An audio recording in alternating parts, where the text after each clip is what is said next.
Hello and welcome back to the road to Avengers Endgame. We're in the Endgame now, as said by Doctor Strange. So another new kind of character introduced to the Marvel Cinematic Universe with Doctor Strange, as Cool played cover. by... Very cool, I like that steelbook a lot actually. As far as the concept-y steelbooks that have no real characters on them, I like that one a lot.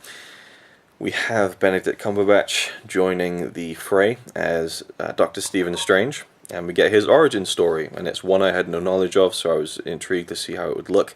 The trailers came out for this one, and it looked very Inception-y with the visuals. Yeah. Very trippy stuff. And we saw it, and I thought it was great. Not exceptional to the point of, because I'm not as invested in Doctor Strange, also because he is similarly to Tony Stark, I would say, in the first Iron Man movie, a quite unlikable character. So you get a real arc of this guy who is very talented, but very egotistical, and grows and learns to kind of find his place in the world that is a bit more pure as far as his intentions and things. And it's a really good cast. Tilda Swinton plays what do they call her, the enlightened one, or I forget what the sorceress. Tilda Swinton. Yeah, she's the actress who plays the bald-headed. Yeah, I know, but We watched what did this, she do otherwise? I've heard that name before. Oh, she's in loads of things. She's a chameleon. She's a great actress who, whether she looks normal or she looks completely different, she just disappears into all the roles that she does. I know there was a lot of controversy because that character was Asian, and this is a white woman stepping in to do it, so there was a lot of backlash on this film. Yeah, when it but came out. we have all sorts in this movie. Yeah, it's a. I mean, the Guardian guy is Asian. So. Yeah, Benedict Wong plays the. I forget the character's name off the top of my Wong. head. Yeah. Yeah.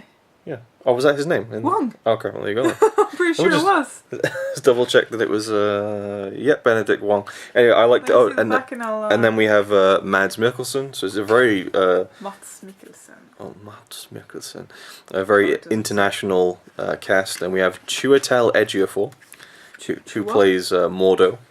He is a British actor who is a very good actor. What? Chiwetel Ejiofor. That's British. It's not a British name. I can pretty much guarantee you that, but he is British. It's like Chew or Tell almost, but Chiwetel. Read it off the thing, because I know you're not gonna let it drop until you've seen it written down. Yeah.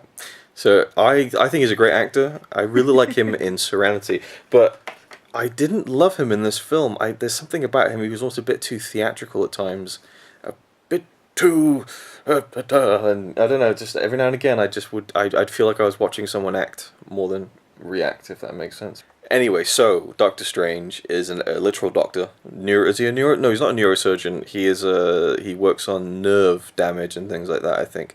But he ends up in a car crash due to his own fault, I would say. And his hands get kind of mangled, and they try and put them back together. Well, they're really messed up. Crushed. They're completely crushed, and so they try to repair them. And this is his livelihood. He has shaky hands now. He can't. Nerve damage is too Nerve great. damage, right? And that scene when I forget the woman, the love interest, Rachel McAdams, she's like, they did everything they could, no one could have done any better. No one could have done any better, and he said, I could have done better. And it's just like, what a prick, But then again, he probably could have, and that's kind of the double-edged thing, is that he has this huge ego, but he really can back it up, which makes for an interesting character. He's got photographic memory. He has photographic memory, he can which I think plays into how well he picks up the sorcery later on in the film. So he goes off. He's a cheeky bastard, isn't he, with the astral projection? It's like while he's sleeping, he's still reading. Yeah. Cheater. So he travels to the far reaches of the earth to find a way to heal himself, and ends up and again I forget the character's name. She's the enlightened one or whatever, the person who is kind of teaching people this. The ancient one. The ancient one. There we go. The enlightened one. I don't know. The ancient one even feels odd to me, but regardless, it is very stereotypical. The one kind of name. It is the ancient one. Okay, all right. I believe you. I'm the chosen.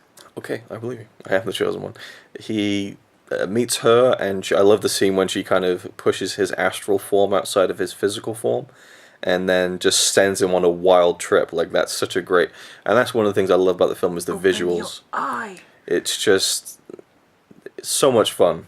The visual effects in this film, the kind of even the sequences that do evoke Inception, the cities bending into each other and so on. I think they're just really fun, inventive sequences, even if not entirely original. And the mirror dimension. One thing, a really bad line of exposition in the film is when Doctor Strange, he is facing off with the villain of the film, Caecilius, I think, played by Mads Mikkelsen, and he's this experienced sorcerer himself, and Doctor Strange is like, this is the mirror dimension. You can't hurt yourself. You can't harm the real world in here. And it's like, yeah, he knows. You're just saying that for the audience, and it's like a really clunky bit of exposition. But overall, I really do enjoy this film. I love the villain face-off at the end. I think it's a really unique way to have the hero go against a big supervillain. It's different. It's more of a battle of perseverance than it is of strength, and courage. Well, there's a lot of courage involved, actually. But I really, really like this film. I think it's really, really good. It doesn't have that extra oomph to make it a great one, I think. But I'm glad I revisited it. I'd only seen it the once before. It's just a really enjoyable film. And for a franchise of movies that are all like 2 hours, 15 minutes long, it was really great to see one that's just like an hour and 45. It's just like an easy watch. And Tilda Swinton is great. There's a lot going on all the time as well. We had to watch this in 2 parts. Yeah.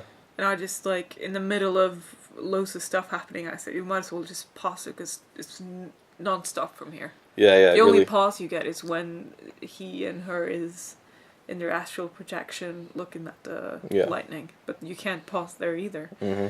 So, yeah. It's got good humour as well. I didn't like the joke with Wong where he wouldn't laugh at anything Doctor Strange said. And then at the end, he said something that was mildly funny, and he's like, ha ha ha ha ha ha, it's funny. And I'm just like, I don't know. It was a good idea. I didn't like the laughter either. I didn't like the laugh. It sounded like he'd done that scene 50 times. Yeah, exactly. It's like, it didn't feel real. I loved the idea of it, that he would laugh finally at the end, but I just feel like the punchline and the laugh wasn't, it didn't completely work. The cape, we should mention. I love the cape. The cape is my favourite cape. And it's so strange, isn't it? It's just a piece of cloth that's animated. Yeah, but that's the thing. Like, giving an object so much personality is what makes it so great. Yeah. That's why you love Rocket. It's not human. That's different. Or Groot. That's different. I know. That's why you love Blue in Jurassic World. Sure. It's something else, and it has this personality that you're not expecting, which makes you love it even more. And that cape is so funny. Yeah. Any thoughts you'd like to add about Doctor Strange? I do really, really, really like this movie a lot. It's probably because we watched it over 2 parts. Oh, I was late. Mm-hmm. Again, both parts, and we're binging all of this. Yeah. And it's getting a little bit too much. I kind of want like one night's break before we actually go and watch. I know, yeah. The last 2, because I'm marveled out. Yes. I'm not even excited about watching Infinity War again in the cinema. Because, I am. I'm quite... Because I'm kind of like, oh god, I need a break now. I'm feeling like at the end of the 24-hour movie marathon. Yeah. So if we can just like power through the last few ones now so that we can have at least one taste break. That would be nice, so that I have something to look forward to. I love the journey he's on, where his personality changes. Yeah, it's really well done, and he's really good. Yeah, of course he is. His bloopers or the outtakes aren't that funny. Yeah. He's kind of a geeky guy, isn't he? Yeah. I feel like he has the humor of one of those boys in school that wasn't popular. Where he tries to be funny and you're just like sat there like... Oh, yeah. But he's a great actor. It's his American accent is good. Yeah. He's I don't know, I think he plays everything well. Like the humor in the movie I think is great. Like his pauses and everything, it's not like too much. He plays angry really well, he plays sad, he plays scared. All of those parts I think is really well done. And I love the effects of it all. Mm-hmm. I do like the Inception effects as well. It's very pleasing to watch. Yeah. But I think it looks too much like Inception. Does a bit, yeah. So I feel like it's not original to me. Yeah. To see it for like sure. that. It's supposed to be like the mirror dimension and everything. It doesn't really look like a mirror. I don't know. Well, they're manipulating everything, I guess. But it's exactly like Inception in the way it is, with the cities, or the city going around like that. And so it's just, yeah, that just bugs me, even though it looks great. Yeah. It's one of those ones that was really good. Isn't in my top favorites, but that's it doesn't need to be. It's not trying to be. I don't think it's trying to be like the best Marvel movie. It's just being a really good introduction to the character, and I like all the effects with the kind of the magic stuff. I mean, it's all a bit kind of, you know, it's almost hard to buy into at times because it's just waving hands around and flashy colors, but I think it's cool, and I like how the bad guys have these almost invisible weapons. It makes them almost even more sinister. Like glassy. You just see like the outline of this kind of blade that can kill people. I think that's a really interesting concept. Again, like the showdown at the end, the kind of the supervillain Dormammu, and the kind of the time loop thing, and we have the time stone being introduced. Obviously, throughout these movies, the Infinity Stones are being introduced, but we haven't talked about every single one of them. But that's another one that gets kind of thrown in there. And I really like the scene where the Ancient One dies, basically. Oh God! I just remembered why Wong laughed. You should read after the spell, because the warning doesn't come until after the spell. Yeah, it wasn't a good punchline. It's not even that funny. Aside from that, I guess that's supposed to be the joke, that like something that isn't that funny makes him laugh, but it just, yeah. I feel like they could have nailed that a bit better, but regardless. Like, it probably would have worked if it was Batista laughing. You know? It sounded like a Batista laugh. It was a bit like a Batista Drax laugh, but Yeah. it just didn't quite register for me. So the Ancient One dying, she's kind of stood there, and she says to Strange that she has seen her death, you know, for hundreds of years probably. Like, I can never see past this point. There's no way for me to get out of dying at this moment. So you'd think I'd be ready, but here I am stretching time out to like the 1,000th of a second. You know, I think it was really cool. I just like that scene. It's a really nice scene, and gives him more perspective on what he is going to go through on the rest of his journey. Us perspective too. Yeah. Like we think we're ready for something huge, but when we get to the point, we're like, nope, Right. Yeah. not ready. Yeah. Mm-mm. You know.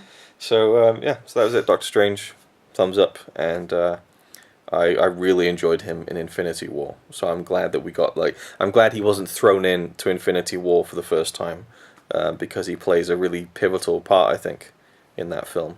So anyway, well, not pivotal, but a fairly significant part, I would say. So there we go. That's Doctor. Significant. Very significant. Anyway, so thank you for watching, and we'll see you in the next one.